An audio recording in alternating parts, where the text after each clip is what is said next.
اہل سرسار کی ایک قوم جسے قوم سبا بھی کہا جاتا ہے، اللہ پاک کی بے شمار نعمتوں کے اندر زندگی گزار رہی تھی۔ یہ قوم ایک عظیم تہذیب و تمدن کی مالک تھی۔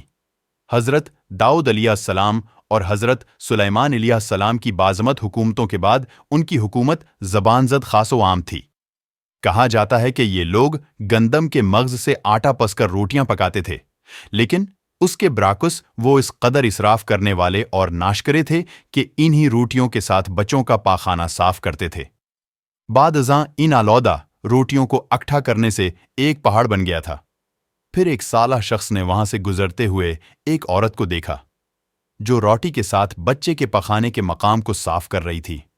اس شخص نے عورت سے کہا، تیرے اوپر افسوس، خدا سے ڈر کہیں ایسا نہ ہو کہ خدا تیرے اوپر اپنا غضب ڈھائے اور تجھ سے اپنی نعمت چھین لے۔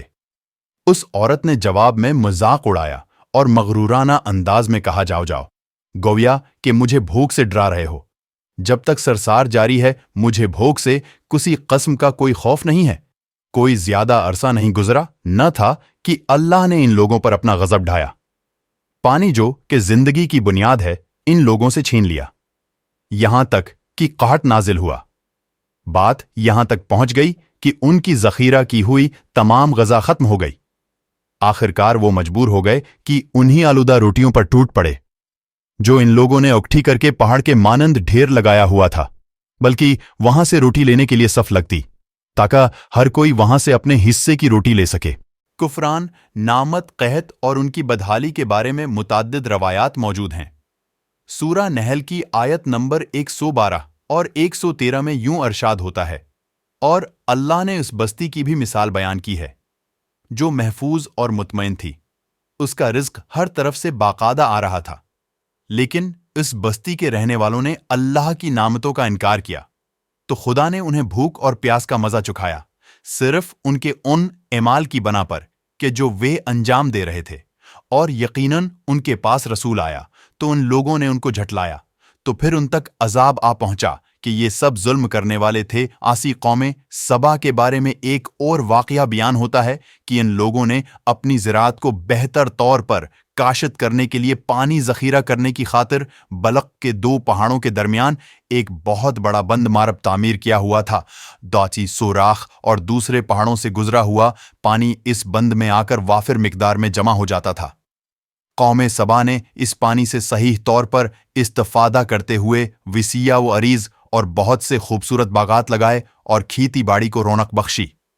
ان باغات کے درختوں کی شاخیں اس قدر پھلوں سے لدی ہوئی ہوتی تھیں کہ کہتے ہیں کہ اگر کوئی شخص سر پر ٹوکری رکھ کر ان کے نیچے سے گزرتا تو پھل خود بخود ٹوکری میں گرنا شروع ہو جاتے اور قلیل مدت میں ٹوکری تازہ پھلوں سے بھر جاتی۔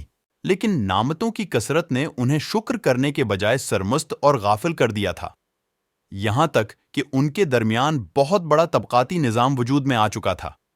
ان میں سے صاحب اقتدار لوگوں نے کمزوروں اور ضعیفوں کا خون چوسنا شروع کر رکھا تھا، یہاں تک کہ ان لوگوں نے خدا سے ایک احمقانہ التماس کیا جس کا ذکر سورہ سبا کی آیت نمبر 19 میں ملتا ہے۔ انہوں نے کہا، خدایا ہمارے سفروں کے درمیان فاصلہ زیادہ کر دے۔ انہوں نے اللہ تعالی سے یہ التماس اس لیے کیا تاکہ غریبوں بے نواح لوگوں، عمرہ اور ثروت مند ان کے ہمراہ سفر نہ کریں۔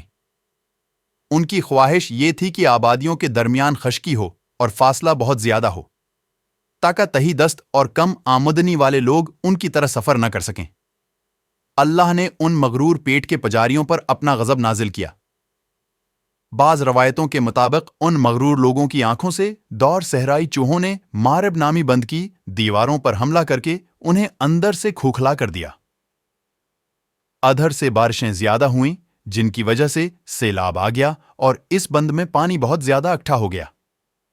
اچانک بند کی دیواریں ٹوٹیں، اس سے ایک بہت بڑا سیلاب آیا جس میں تمام دیہات، آبادیاں، مال مویشی، باغات، کھیتیاں، ان کے محل اور گھر پانی میں غرق ہو کر نابود ہو گئے۔